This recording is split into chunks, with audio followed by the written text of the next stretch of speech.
Chapter 7, Melody of Loneliness. Sakura, are you okay? Eran asked, concerned. Sakura had tumbled by the doorway of the music classroom. Yeah, I'm fine. I'm just tired. You know, all that camp trip things. Right, you were injured. After all, who wouldn't be after almost falling off a cliff? How's that cut on your head? It's better, thanks to Syaoran-kun's medicine. How does Eran know I almost fell off a cliff? Arika joined in the conversation. Really? Syaoran must be a healer. She laughed. My leg injury certainly feels better now, thanks to him. He gave me medicine too. Sakura narrowed her eyes. 2? That meant that he gave Arika medicine as well. It wasn't just for her. He wasn't just being especially nice to her. Wait, why do I feel so jealous? My, Kinemoto-san, your black stockings are absolutely hideous, Arika scoffed. Sakura blushed. Her legs were still scratched and scabbed, so she had on woolen black stockings instead of her uniform's knee socks. Of course she was not looking her best. Just then, Syaoran came in and walked to his desk. Takashi came along and slapped him on the back. Syaoran winced. Not all his injuries were healed yet, though he tried not to show it. Then Takashi asked, Well, you know, I never got the full story of what happened at the camping trip. What happened? This was echoed by a cheer from everyone else. Sakura glanced sideways. He refused to look at Sakura. Nothing. We just got lost, that's all. That ended the conversation on that topic. There was a sort of a sideways glance among all the classmates. Luckily, the music teacher just entered the room. Syaoran is back to the usual distant person, different from the gentle, wistful guy that he revealed for a brief moment back when the sun rose. Biting her lips, Sakura tried to stifle a groan as her head spun. Sighing, Sakura sat down at her desk with her knees trembling slightly. At first she did not see the side effects of making new cards, but now she was starting to get overworked. The first few times she had been very tiring, but she didn't feel that affected because her energy had been brimming after a year's rest. Now she was back as card Captor Sakura. Her energy flow was getting weaker. Making new cards left her exhausted since her own body supplied the power. I'll never be like Clow Reed. He was the greatest mage after all. I hope I adjust to his power as I did before, yet this new enemy might not be as caring as Iro-kun was. They wouldn't be merciful if I make a mistake. I have to be aware and alert. Yet, the class began to sing the song they were learning. The sharp voice of the teacher sounded, Lee Syaoran, you are not singing. He answered coolly, How do you know if I'm not? Don't get smart with me. You're not even opening your mouth. Well, I don't like singing or performing in front of other people. It is sad that you do not enjoy such a beautiful thing as music. The music teacher clucked. Who says I don't like music? I just said I don't like singing in front of other people, so leave me be.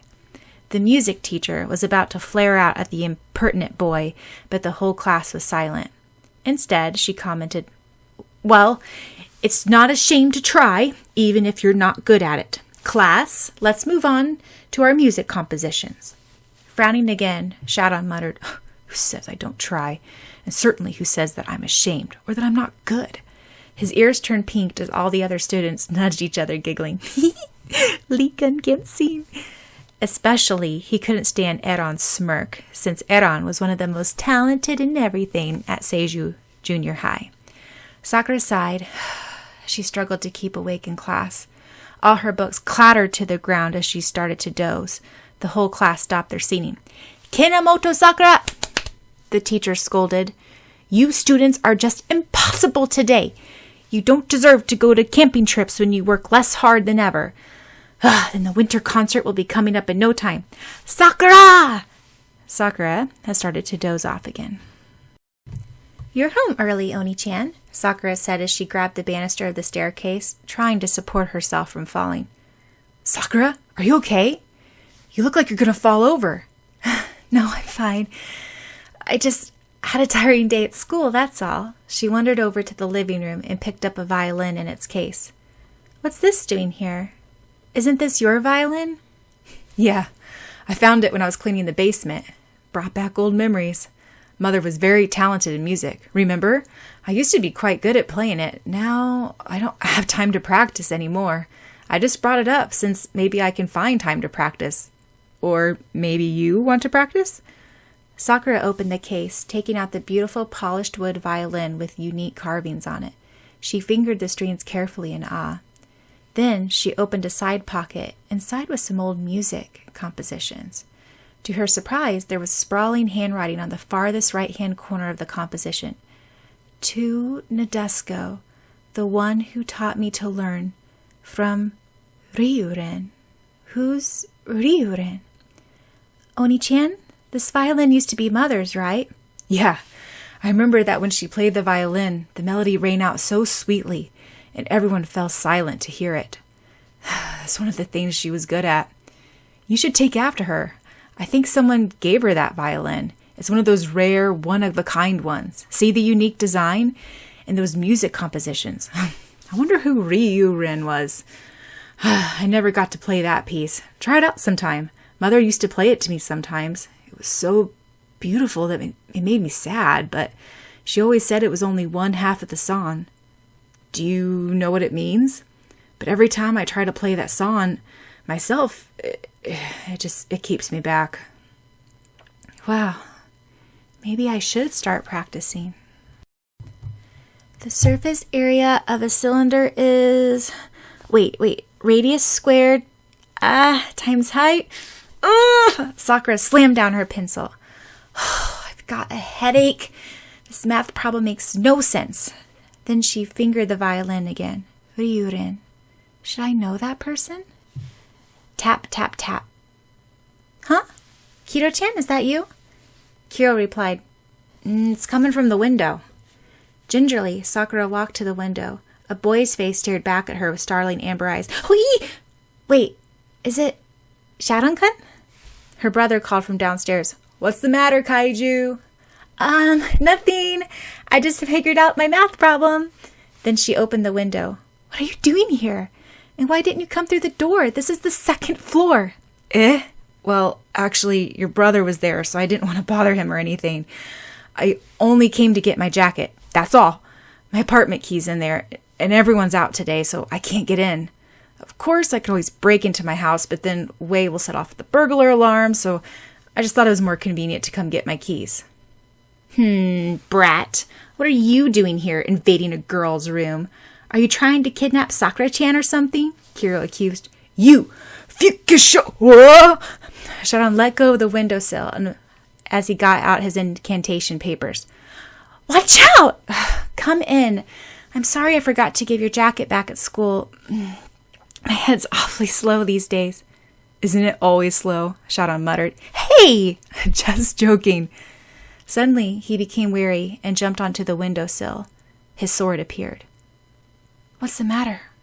Syaoran gazed around with keen eyes, then let the sword disappear again. Nothing. I guess I was mistaken. I could have sworn that I felt some sort of power, but there's nothing now. Anyway, come in. I left your jacket downstairs. Stay here while I go get it? Sakura then ran out of the room. As Syaoran waited, he gazed around her room. He stifled a smile at the math homework, which erased pencil marks had almost rubbed a hole into the paper. Then he noticed the violin and its beautiful craftsmanship. Without knowing it, he picked it up and fingered the polished wood fine carvings. Here, Syaoran-kun. Sakura came back with the navy blue sports jacket. Embarrassed, Syaoran put the violin back down. Hey, do you play it? Sakura asked. Well, kinda, sorta, Oh yeah, you don't like music. Who says I don't like music? He shot back quickly. But, well, you're mistaken. I don't like performing in front of others. That's all.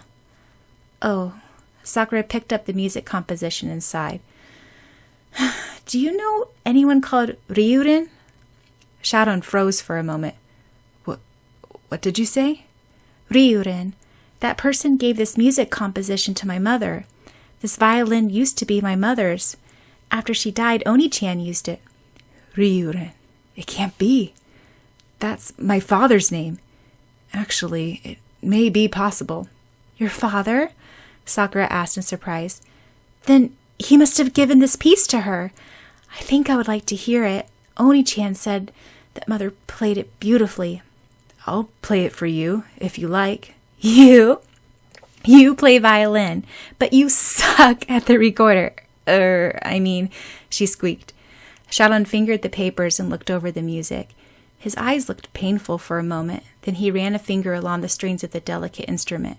Quietly, he replied, I learned how to play. I probably won't be much good since I didn't play for a long time, but if indeed this composition is one my father gave your mother, I'd like to try it. Wow, please do. Gently, he picked up the violin and placed it on his chin. He ran the bow along the strings to tune it, then taking a deep breath and drawing himself in the composition, he began, running the slender bow along the tight, smooth strings and moving his long, graceful fingers along the neck of the violin. The notes began to flow out and trickle smoothly around the whole room. Sakura sat there, spellbound, as a rich, beautiful melody rang clearly through the house. The tune was like a lonely lark fluttering through the green woods, alone and seeking for love. The violin echoed the clear emotions of a misty morning and a yearning soul. With the flow of the music, Syaoran's sinuous fingers moved along the instrument, true to every note. Even Kuro was still as he listened intently, and the birds outside stopped their chirping. The beauty of the tune, so pensive and sad, along with Syaoran's unfaltering grace, as he unfolded the melody, brought glistening tears to Sakura's bright eyes as she felt the music emotionally moving her. Nadesico, you're going to be late for school, Sonomi called out. You go ahead, Nadesico said from up on the tree. It's not safe to climb up a tree with a sprained wrist. You still don't tell me what happened at that Clow Reef or whatever. Clow Reed. Yeah, Clow Reed's house, and why it took so long, and where you got that bruise on your face, and why you sprained your wrist. Anyway, I'm going first. Oh boy, we're drawn to the past again, Kuro muttered. Just then, a chestnut brown-haired boy came walking down the road. Sakura gasped out, Syaoran! From right beside her, Syaoran asked, What's the matter? She yelped, Hoi! You're beside me. Then who's that? Do I have double vision? Sakura then looked at the other person again, then back at Syaoran, then back and forth. Syaoran narrowed his eyes and muttered, What? Then she realized that as similar as the other boy looked to Syaoran, he was several years older, taller, and more muscular. That's probably what Syaoran's going to look like in a few years. His hair color was similar to Syaoran's, though slightly darker, and the young man had similar eye shape, except that his eye color was a sparkling sapphire color, in contrast to Syaoran's warm amber. Same dark eyebrows, though. Strange. He's dressed all in black. Even his hairstyle, with the dark chestnut hair falling in his eyes, was the same. The Syaoran look-alike walked right through her. Sakura shivered. She still couldn't get used to being a ghost-like being, with people walking right through her. Swerving around, she could catch a glance of his back. To her surprise, the back of his hair was tied back in a long tail that came halfway down his back. Wow, he looks like he just stepped out of a Chinese movie.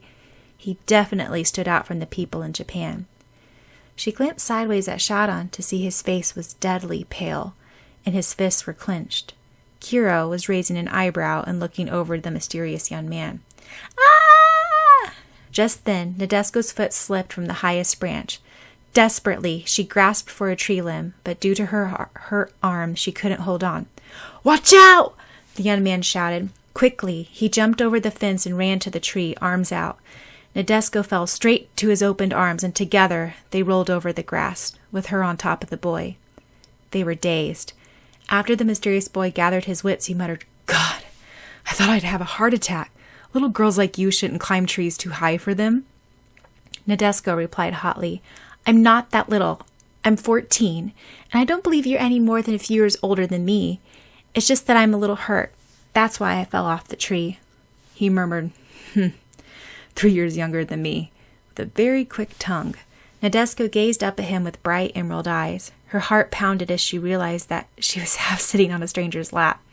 Then she suddenly smiled brightly. Kiro-chan thought, well, what that brat look like? And the young man when he's 17? If he will, he'll be damn handsome.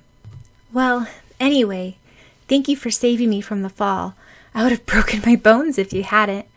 My name is Amiya Nadeshko. If you ever need something, come to me.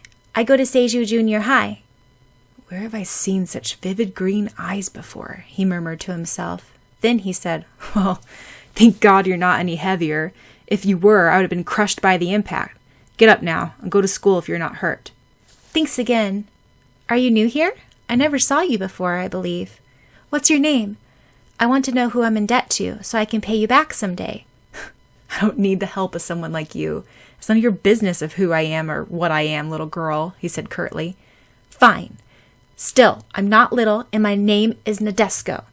But on the second hand, I don't think I want someone as rude as you, even if you are my lifesaver, to call my name. Good day. With her eyes flashing, she promptly tried to stand up, pulling herself up with her hands. Then she cringed, falling to the ground again. The boy asked gently, Are you hurt? Silly, you must be more careful. His sapphire eyes directly met her emerald ones, and she looked up. He said in awe, Why, it's the thief girl. What? Nothing. I just realized something very interesting, that's all. Nadeshko held her hand up with the other one. Well, thanks. I'm fine. It's just that I sprained my wrist from before, and I applied pressure to it. How? I don't think someone like you would be very violent and get hurt. Then again, maybe you will. He noted with amusement a light bruise on her cheek, very similar to a hand mark. Nadeshko turned red at the reason why she sprained her wrist and muttered, I was just clumsy as usual, that's all. Nobody hurt me. Nobody. Did I ever say someone did?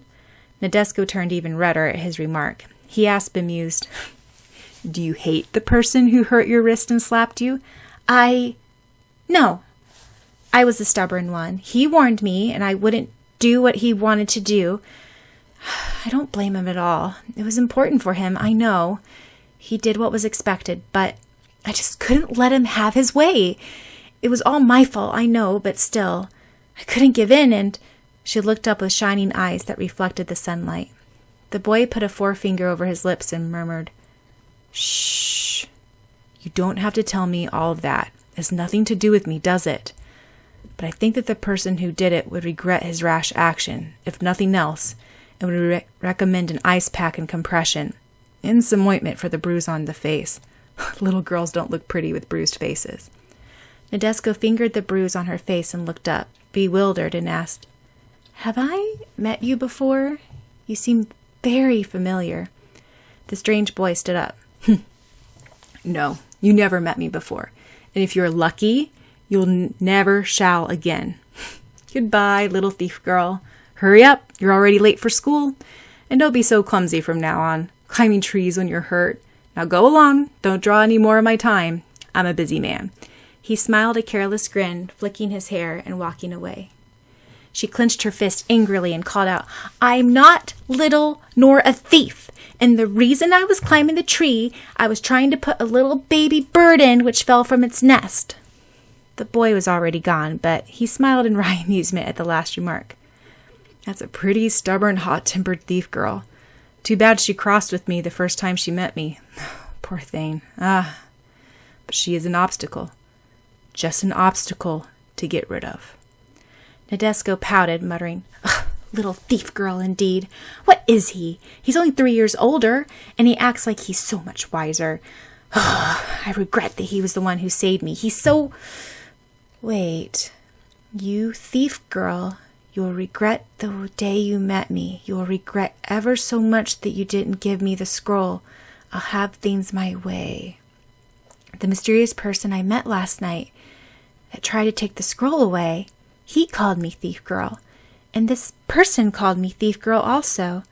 They had the same blue eyes, long hair tied back, same features, height, voice. And he knew about my injuries. Apply ice and compression, ointment for the bruise on my face, which hardly shows. And he's the same person that I bumped into on the streets. The one who felt similar to Clausen. God, how can I be so stupid and not recognize him? Then why did he say we never met before? She bolted up, her long hair blowing in the wind, calling out into the emptiness. Wait! You! Who are you? Why does he always disappear like that? The last sweet, melancholy yet rich note lingered in the air. Toya leaned against the doorway, but didn't enter. Yet he was tempted to say, You, what are you doing in my little sister's room? Instead, he stood silently, nodding his head to the reading melody. All I can say is he has talent. It's almost like when Mother played. It's a beautiful piece. There is a second part to it. The composition is meant for 2 people. I heard it played together once. He remembered the past. Then he walked away, muttering, Anyway, how'd that little brat get into this house?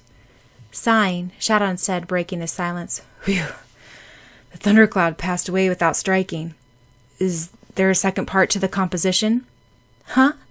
Sakura looked dazed as the music ended. Your brother was at the doorway. Really? Yeah, there is a second part. Sakura glanced over the music notes and saw the harmony. Whee! I wonder who that mysterious person was who rescued my mother. And what does he have to do with my mother, Nadeshiko? Have you still not figured out who Ryurin is? Or the mysterious person in the past who just saved Nadeshiko? No. You already did? Well, obviously. Your mother and my father, whose name happened to be Lee Ryurin. They must have met at some time. That mysterious person looked a lot like you, Syaoran. Almost exactly alike, except for the blue eyes, and in front of the hair looked about the same, except that he had that long tied back tail, and he was 17. I don't get it. Sakura furrowed her eyebrows. You really don't get who that mysterious person was. Finally, it hit home to Sakura. Oh, that mysterious person was your father, and his name's Lee Ryurin, and he was rivaled with my mother, Nadeshiko. Ah, now I get it. He's the mysterious person that we saw. I finally figured it out. Syaoran and Kiro sweat dropped at the incredibly long time it took Sakura to figure it out. Hui, don't look at me like that, like I'm stupid. My head just doesn't function well these days. She ignored Kiro, mumbling, like it ever does. Wow. By the way, Syaoran-kun, you were so marvelous. You read the music off at one shot. And to think I thought you didn't like music. You have a real talent, but even more, the way that you play, it lets the notes ring out emotion. It gave me a hanyan sort of feeling, yet I felt sad at the same time. It was so beautiful I wanted to cry. Syaoran turned bashful. But what I don't understand is why you act like you don't like music. That's none of your business. Brief pain came into his eyes, then disappeared. And another thing I don't understand is why you want to keep being alone so much. What are you talking about? You continuously open and close up. Really, you continue to change every time I see you. Once I really thought I knew you. Far back, before you went back to Hong Kong. You always say it's none of my business, but you're ever so wrong. It is my business. You see, you're someone I count as a friend. Someone who I care for and believe will always be there for me, and I will always stand by them. Why do you try to keep a barrier? Is it that bad for you to let yourself out? Sakura turned around to face the wall, to hide her emotions.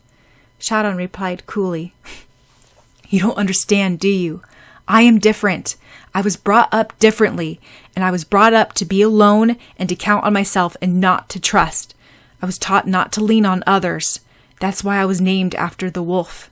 No matter what, to survive, a wolf has to be strong on its own.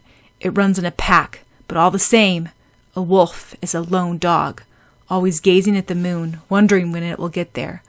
A lonely life is the one I take, and the one I choose to take. That's my decision now. So if you don't understand, don't intrude and let me be. But what of the little wolf when it dies? Does it finally reach happiness then? Sakura smiled wistfully as she turned to face him again. Or can it find happiness in its forlorn search during its lifetime? Does he find that there were others who did care? That he wasn't alone after all?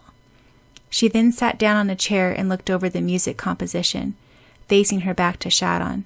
Even Kuro couldn't comment because of the tension, yet he was thinking, humans, why do they always twist words? Why don't they just say what's plain in their minds? Why would anyone care for me? It's better if they stay away. There's no hurt, no confusion then. I tried and tried, but I can't escape from this road, and I don't care anymore, Syaoran said with a strained voice. Don't you know how hard it was for me to realize all this? I'm no longer that stupid boy I used to be. Now there's no escape. But I do care, Sakura shouted. For a moment, a look of surprise masked over Syaoran's face. The corner of his eye softened, then hardened again with pain. Pain from the bottom of his soul. Finally, Kuro said to change the topic. I wonder why Li Ryuren gave this to Nadesico. Sakura stood up, saying, You know, I think I would like to hear both parts played together. Why not? If you can play, I bet we can try harmonizing it together. Syaoran said this strained, yet Sakura was glad that he was still trying to talk to her. After all, after everything she said. Fingering her golden brown hair, she said suddenly, Hey, you're sitting on my teddy bear. Syaoran jumped up from Sakura's bed, which till this time he didn't notice he was sitting on, then looked at the teddy bear. It's the one I made. 2 hearts joined in one. She still has it. Turning red, he muttered, gotta go. He ran to the door, like he always ran off, whizzing past a confused Toya. When he reached the gate, Sakura called out from her bedroom window, Syaoran-kun! I'll practice violin and try to get as good as you. And someday, let's try harmonizing the piece that our parents once played together. Stopping for a moment, Syaoran nodded, then ran off. 2 hearts joined into one. No longer. Hanyan, Li Ryuren. Syaoran's father is the best-looking person I ever saw in my eyes. Oh, what gorgeous eyes, Sakura exclaimed. Tomeo asked, Better looking than Eran or Syaoran? I don't know. Eran has his own charm, but somehow Syaoran-kun looks very similar to his father, but something is different.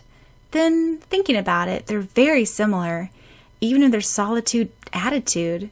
Then again, Syaoran can be very nice, and it seemed as if Li's son could be nice too, but then he was very mean and sprained my mother's wrist and slapped her. But still, he saved her, and Sakura getting all flabbergasted. So cute! That's cool how your mother met Lee-san falling off a tree. That's how your father met your mother. Mei-lin walked towards him. Hello, Sakura-chan, Tomeo-chan. Mei-lin! Wow, I never knew Syaoran-kun was excellent violinist. Oh, that? I almost forgot he knew how to play. How do you know that he is? Mei-lin raised an eye. I just heard him play once. He's marvelous. Yeah, he's very talented. I think he's good at everything, but he hasn't practiced since he was 9. Actually, thinking about it, he started to resume his practice last year after he came back from Japan. Tomeo asked, But why does he act like he doesn't like music? Mei-lin cast her eyes, which were a similar shade to Syaoran's, down. Well, it's a long story. I'm not sure about it myself. Well, you know how his father was good at violin, but he died when Syaoran was only 3. Syaoran's direct family consists of all females, so his older cousin's brother looked after him a lot, and... She turned around. Syaoran was standing behind Mei-lin. He said coldly, It's the past now. Don't talk about it again. It doesn't matter anymore. Yet Sakura caught a glimpse of a painful memory in his eyes. She wondered what it was. To lighten the air, Mei-lin said loudly, And you know how Syaoran is so jealous. He was so annoyed that Iro was good at piano. Then he started practicing music again when he came back. He hates it when others excel him. glaring at her, Syaoran said, "No, I don't." He then stalked away. "Well, I guess the only reason he doesn't like music class is because he can't sing then," Tomeo commented. Melanie looked surprised at this, so Sakura asked, "Did you ever hear him sing?" "Well, to tell you the truth, he doesn't sing. He really doesn't like to perform in front of others, especially after that Sleeping Beauty play we all did back in 5th grade. He was a cute princess. And Sakura-chan, I still don't forgive you for getting to be the prince. But I did hear him sing at a school concert last year, and I can't say that he's good," Melanie stated. Tomeo and Sakura laughed nervously. They both knew how high Melanie's opinion of herself and Syaoran was. It was hard to believe everything that she said.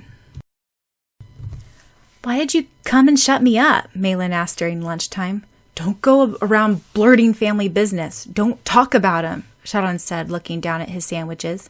"It doesn't matter anyway, does it? It's over. He's been dead for almost 5 years. Shut up, will you? You don't understand anything. Just don't talk about it at all, neither to me or anyone else." "What do you know about judging people? He was my cousin too. I know you were close with him, but I was hurt when he died also. What's wrong with talking about him? Does it matter Sakura knows about him or your past? You used to like her. Do you have to hide yourself so much?" "I'll talk about my past when I want to. It's not yet. I'll tell her by myself. And what I felt for her then, it was then." A sly voice came from behind. Erika asked, "Are you two actually arguing?" "I never heard you guys argue before." "Who does he like?" "No one." Melanie thinks that the world of her fiancé, so they never argue. Or so I thought, Tomeo said. "And who's dead?" Erika inquired. "No one's dead! No one!" Syaoran got up, leaving his lunch, and ran off. Old, almost memories flashed back into his mind. A swirling of people bending over him, contorted, saying, "He's dead. Your cousin's dead." Flying of sharp glass pieces everywhere, and blood splattering. A distant, cracked out shout of despair. Hot tears of pain and anger mingled with salty blood. The kind, brotherly face smiling warmly, ready to lend a hand, playing the violin. Even before that, when he was 3, someone drew the white cloth over his father's body. A little boy with amber eyes screamed out in despair. Shaking his head abruptly, Syaoran halted. "Forget it. The past is the past. If you don't care for anyone, you won't get hurt again." "It's gone!" Sakura exclaimed. She rummaged through her bags. "What's gone?" Syaoran inquired, raising an eyebrow. "The 5-4 scroll." "What do you mean that it's gone?" I don't know. It was in my bag, but now it's gone." "Well, then you better find it." "The worst thing is that it's very important because it's a vital link to the past, but then this morning there was new writings on the 5-4 scroll, and it said, 'Play the harmony of the piece to find out the last key.' Not that I know what that means, but..." Blackout. "Oh, not again," Sakura groaned. Half of her body was out of one side of the wall, while the other half was inside. With a sigh, Syaoran added, "It gives me a heart attack every time." "Hey, Nadeska-chan, did you hear about the new transfer student in Seiju High?" called a girl with short auburn hair. "No. Why? Does it matter? We're in junior high anyway. It doesn't even affect us, does it?" Nadesko asked, puzzled. "You don't know what you're talking about. He's the most handsome guy I have ever seen in my life. Though I only caught a glimpse of him. He has the most beautiful blue eyes under dark eyebrows, plus the most gorgeous dark chestnut brown hair, which he has tied back. He is amazing, like a romantic hero from a movie. Plus he's tall and well built. All the girls ranging from his grade, older girls, middle school, elementary, are wild over him." She paused for a breath. Another girl continued, "And he transferred from Hong Kong." Nadesko paled. "Hong Kong? What's his name?" "Let's see, Li Ryurin. Isn't that the most romantic name? Right now he's in the music room practicing violin. everyone is crowding around it right now. I heard that he's awesome at it. I'm on the way there. Do you want to come with me?" The girl with auburn hair commented, "Fat chance we get anywhere near that floor. All the upper class girls already hogged up the space. Hey, Nadesico-chan, where are you going?" Lee Ryu-ren. That's his name. It must be him. The description of the blue eyes, long hair, and well-built from Hong Kong? I must meet him and make sure. And I'll finally get to ask why. Nadesico ran to Seiju High. When she got to the floor where the music room was, she gasped. A mob of high school girls were pushing and shoving each other just to get near the door. Her friends caught up with her. "Nadesico, there's no way that you're going to get through. Why are you so desperate to see him anyway?" "Well, I must say you do have good taste for guys." Before she could finish, Nadesico had already run off to the floor above. When she reached the room straight above the practice room, she opened the window, climbing out of it. She lowered herself onto the sill of the room below. She saw a solitary figure playing a beautiful, melancholy tune which echoed through the hallways. All the high school girls were shoving each other, trying to peek in through the crack of the door. Nadesico flung open the windows. "Are you sure your mother wasn't a thief?" Syaoran remarked dryly. "Yes. She's supposed to be very clumsy," Sakura replied, perplexed. "Well..." Ryu-ren had put down the violin and went up to the window. This surprised Nadesico, and she nearly fell back, but he caught her hands to balance her, just in time. He hid the shock in his eyes and said, "You! What are you doing here?" "Before you ask questions, you better answer mine, Lee Ryu-ren." Shrugging his shoulders, Ryu-ren stretched out his hands, and immediately the door closed and the window shut and the shades pulled down. Then he threw out ward papers, which struck on all four walls. Answering Nadesico's questioning look, he said, "I just warded and sealed the room, that's all, so things are confidential. Don't look scared. I don't plan on killing you or anything." Nadesico's rigid look relaxed. Yet a tremor ran up her spine at that icy word. Why did I come here? What would he do to me now? Even if I scream, no one will hear, yet I want to clear things up. He can't be that bad, can he? Yes, he can. Nadesico asked boldly, "Why did you lie to me?" "What do you mean?" "You know what I mean." "Well, I didn't realize that you would find me so quick. And why should I go around telling people who I am? Besides, I didn't think you'd be very grateful for someone who twists your arm, then saves you from falling off a tree. Don't you think so? Too bad we meet again so soon, thief girl." "Stop calling me that. I have a name. It's Nadesico." "Well, you just climbed into this room. You stalked right into Clowreed's house, too, so thief girl you are. Not that it matters anyway. Didn't I tell you to stay out of my way? But how'd you find me? And how do you know my name?" "Rumors. And I can't believe you go to this school, and you try to act like you're so much older and mature than me, and you're only a schoolboy." "I am older and more mature than you. And mine. I'm surprised that you go to school. You should find a better career as a thief, with that empty-headed brain of yours." "What?" Instead of replying, Ryu-ren picked up the violin again and burst into a melody of yearning beauty, with the grace and lightness of a flying lark. To her surprise, the touching tune brought tears to her eyes, and all her anger died down to an aching sadness. It was surprising how such lovely music could come from the same person whose tongue was so sharp and harsh. She examined the intense face with the fierce eyebrows, cold blue eyes, and the firm-set mouth, which was curved in a mocking way, yet she looked again and she could swear the ocean blue eyes had a wistful loneliness, and his smirking lips were covering a hurt. The melody pierced into her heart and settled into that yearning solitude despite its beautiful tune. "Why, it's the same tune you played for me, Syaoran-kun," Sakura exclaimed. "It's been a long time since I heard him play," was all Syaoran could say in a choked voice. "Oh yeah, he's your father." When the music ended, Nadesico clapped and said, "Wow, that was the most beautiful and saddest piece I've ever heard. You are very talented, for I can feel the emotions poured into the tune. I can't believe you're so good." Why don't you go now? And I just want to say this. If you know what is good for you, you would just get out of this whole business now. before it's too late. I don't understand why we can't work together, like the scroll says to. We can't. That's all I will say. I worked hard to reach this position, and I wouldn't lose the cloud to a little girl like you. Will you stop condescending me? You don't know how hard things are for me. I try my best at least.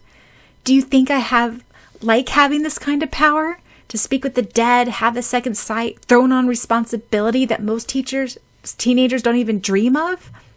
Suddenly, Ryurin picked up his violin and asked, "Do you know why I like this tune? Because it cries out loneliness, the beauty of solitude. It fits me well. I accomplish things well on my own. I don't need anyone else interfering with me." Nadeska walked over to the table and picked up the spare violin. She brought it to her chin and tried tuning it. She asked, "Can you play that tune again?" "Why?" Ryurin looked doubtful. "Because, please, it's very important." Hesitantly, Ryurin picked up his violin and began the beautiful, yearning melody again.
After the first measure, Nadeska took a deep breath and brought the bow to the strings of her violin. Then she began playing a sweet, light harmony, like the trickling brook.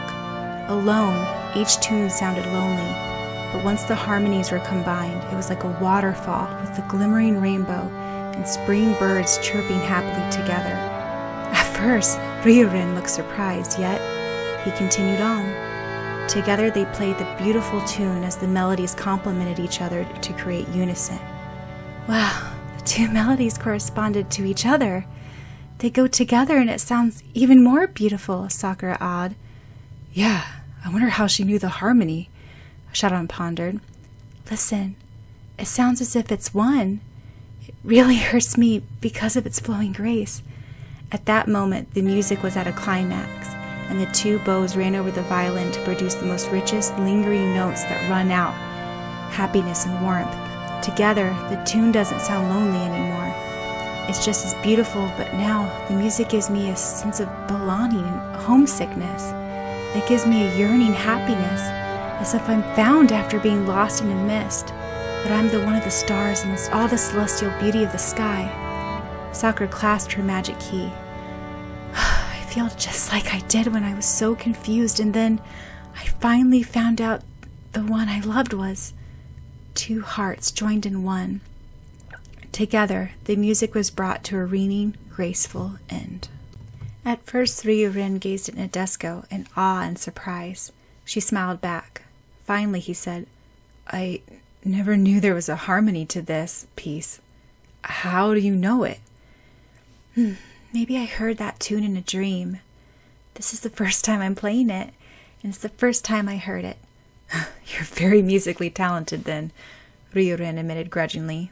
No, you're very good yourself. What are you talking about? This is the first time you ever played this piece, and you can remember it straight off from a dream? That is something different. But anyway, what's your point? You still don't get it. Alone, these melodies echo yearning and forlorn sadness. It sings the loneliness of a wistful lark. Yet playing together, the larks have found each other. They are alone no longer.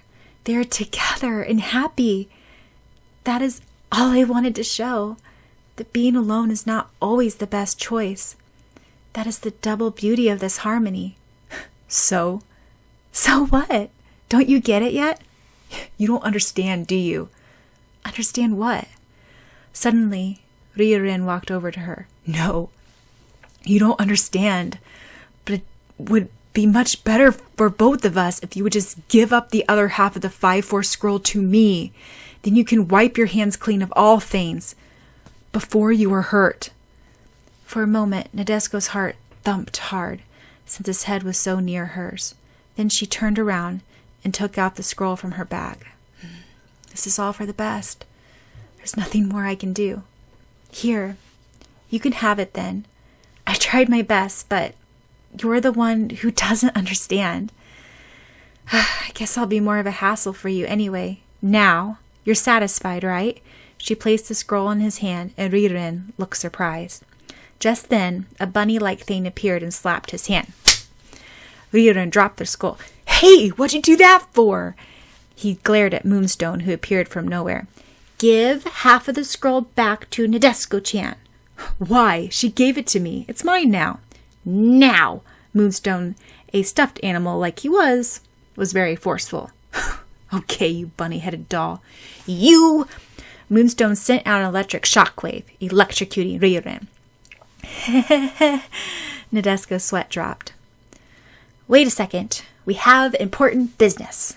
All of a sudden, Moonstone became very serious. Everyone halted midair. Hey, don't get all serious like that. It's scary, Ryorin complained. Put the scroll together and read it. Moonstone folded his arms and frowned. Gingerly, Nadeshko tried putting them together, and Ryorin bent over her shoulders. The enemy has reached the cloud first. The chosen ones have tarried too long now. It's the legendary's foe's hands.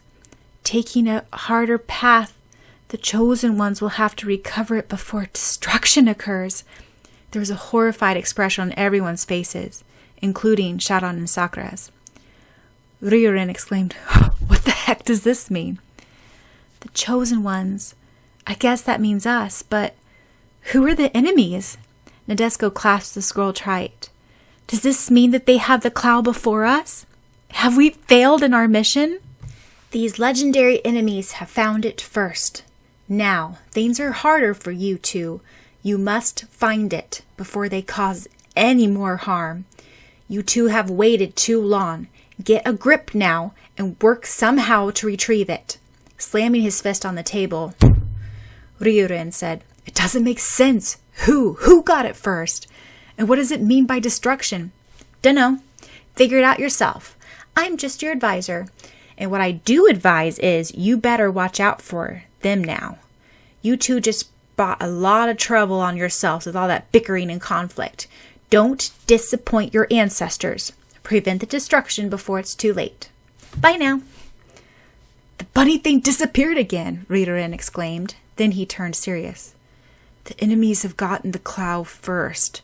Things are getting more serious than it seems. If only I started searching for it sooner. I might have found it by now. Enemies have found it first. The chosen ones tarried too long destruction. Nadeshko fell to the floor, facing the ground, with her emerald eyes wide. In a strained whisper, she said, It's all my fault, isn't it? If I didn't interfere, you would have found the cloud by now. I was just an obstacle and a nuisance. Because of me, everything went wrong. A bitter, warm tear plopped to the ground. A surprised Ryorin bent down and lifted her chin gently. With large, glistening eyes, he looked back at him. He said kindly, Don't blame yourself. It wasn't your fault. I'm just as much to blame. Now we just have to work twice as hard to recover the cloud from the enemies. No, I shouldn't have interfered. I should have just let you have your own way. Now I made things harder for you. You told me to give it up, but I was just stubborn. I'm so sorry. If it weren't for me, you would have found the cloud by now. Forgive me. I'm so sorry.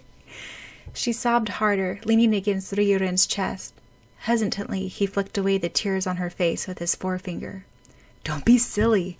You're one of the bravest, hot-tempered, determined girls I've ever seen in my life. In some ways, I admire you for that, even though it does exasperate me at times. Now, don't cry. You look prettier smiling. I don't believe I ever saw you cry, even at the worst situations. You didn't cry when I slapped you, nor when I broke your arm. You didn't even cry when you fell off the tree, or when I was mean to you. This is nothing. There's no reason to cry at all." "Then you're not mad at me?" Nadesco asked between a sob. "Of course I'm not mad at you. Exasperated, yeah, but only because of your stubborn, determined attitude. Come on now, cheer up." Ryorin tried to get up, then failed. To his amusement, Nadesco was clasping his school shirt tightly with her hands. He thought, "So this girl does have a weakness and faltering strength. But all the same, I like her more for this." Still grasping his shirt, she asked, "Why are you being so nice to me? I am your rival and your obstacle. You've always hated me." Then the gentleness in his sapphire eyes disappeared as quickly as it came, replaced by glinting coldness. "Hate? I'm not sure. Yeah, you're my obstacle and rival. You're a nuisance too, but above all, an interesting emotional nuisance." The school bell began to ring. Quickly, Nadesco wiped her face, then picked up half the scroll. "Don't you want it?" she asked, holding it out. "You can keep it, for now. This doesn't mean that I accept you. It's just that under these circumstances, we seem to have greater enemies against us. You will always be my rival and my obstacle." An obstacle, rival, and nuisance. So that's all I am to him. After he was being so nice all of a sudden, yet he doesn't hate me. Strange, but I don't hate him either. Not even after he tried his best to tear my soul apart. In a way, I almost like him, but he only thinks of me as this annoying little thief girl. Things will get worse now that the enemies, whoever they may be, has the clout. I wonder how everything got so twisted. I have a very bad feeling about all this. Sakura pondered, leaning her head against her hand as she sank down on a desk. "Our parents' enemy is the one that we are fighting now," Syaoran replied. "Isn't it scary to think that the enemy or enemies had their hands on the cloud cards as well?" "Well, at least it's in safe hands now. Anyway, what are you going to do about the scroll?" "We have to find it, but Syaoran-kun?" Sakura twiddled her school tie nervously. "What?" I mean, it's kind of late to ask, but then..." "Get on with it." "Never mind, it's nothing." "How can you have lost it?" Tomeo asked. "I don't know. Don't rub it in. It just disappeared." Sakura frowned. "I better find it or else Kiro-chan would kill me. Also, it's a vital link to the past." Toying with her hair, Melanie came over to the desk and sat down. "It's just like you to lose it, Sakura. Always absent-minded. You weren't like that long ago." "Whee! It's not my fault, is it?" Sakura didn't take any offense from the insult. "Then whose is it?" Syaoran asked wryly. "Fine, I'll find it." Bolting out of her chair, Sakura grabbed her necklace. "Key that!" Just then, Arika burst into the room. "Oh, there you are, Syaoran-kun. The soccer coach is finding you, or looking for you. Why aren't you down at practice?" Slapping his forehead, Syaoran exclaimed, "Oh my gosh, it's Thursday. I almost forgot we had practice today." "Thanks." Grabbing his sports bag, he ran out of the room. "Did you lose anything, Sakura?" Erika asked sweetly. No. Oh, I could have swore that I heard you say you need to find something. Maybe I was mistaken. Also, we have cheerleading practice, if you remember." "Hoi! I'm late!" "Oh, thank you for reminding me. I gotta go." Sakura ran from the room, also leaving her bags. Clucking sympathetically, Erika went to cheerleading practice. With a sigh, Tomeo picked up the stuff that Sakura had left and went to a chorus meeting. She said to Melanie, "I really worry about Sakura-chan these days. She's so scatter-minded. It's because of all the energy drawn into making cards. Still..." With reflective mahogany eyes, Melanie said, "I know that it's hard for her. It's hard for Syaoran as well. He's changed since he came back from Hong Kong. I can't explain how. He has changed mostly during 3 parts of his life. The first time was when he was 3, when his father died. I don't exactly remember him at that point since I was only a baby, but then I do hear that he was more cheerful, sociable, and bright, but more like ordinary boys. Not that he ever had a chance to be completely ordinary. You don't know if you're not born into the Lee clan. The next time he changed was when he was around 9 years old, before he moved to Japan. That's when our cousin, the one who looked after him the most as an older brother, died. He took Syaoran's training, discipline, and life, and he was so close to him as an older brother. Syaoran was never sociable, amiable type, yet after the death, he closed up even more. His face took a mask with a deep frown and cold, defying eyes. He never smiled or laughed, and his voice was cool and short. The kind, caring side that I knew he possessed was hidden somewhere more than ever, but then he came to Japan and he changed again. He changed back to someone that he might be if he did not have to face so much tragedy. He was hurt and starting to be healed again. He learned to open his heart and love again, thanks to Sakura. I never knew. You do know a lot about Syaoran, don't you, Mei-Lin-chan? No, there's so much more to him that can never be deciphered. He's going through another change. I just don't understand him. He's like a fickle river, always changing its course of direction, yet I still will watch him flow any direction, whether it's towards me or away. Bonk. Sakura-chan, are you okay? Asked Chiharu. Ha ha ha ha. Sakura rubbed her forehead where she had dropped her baton. She hadn't done that in a long time. It's nothing new, is it? But you've improved so much during the past few years, she protested. Oh, I'm so tired. I just want to sleep, but I'm so worried about the lost scroll. How will I find it? Who has it? Looking at the soccer field, Sakura spotted Syaoran with the ball, dribbling. Syaoran was chasing after him, running quickly with his agile legs. Suddenly, he looked up from the ball, up at her. Despite all the distance, their eyes met. Standing still, Syaoran frowned, indicating that he was worried. Just then, the ball came flying from the air. "Hey, watch out, Lee-kun!" someone called. Quickly, Syaoran sensed where the ball was coming from with his sight and kicked it hard to escape being knocked out. It swung into the goal on the other side of the field. He sighed in relief, since he barely missed getting bonked on the head and collapsed on the ground, panting.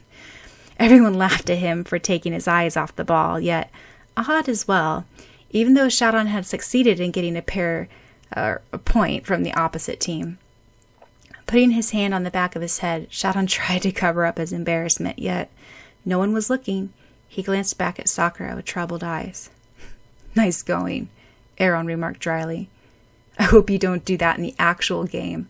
I was passing you to score for our side." "Now we have the 5-4 scroll." "Sakura is so stupid to let it slip from her like that," Arika said. "Poor Cherry Blossom. She's not faring well from all the new attacks. She'll be half dead if she continues like that." Syaoran fingered the weathered scroll.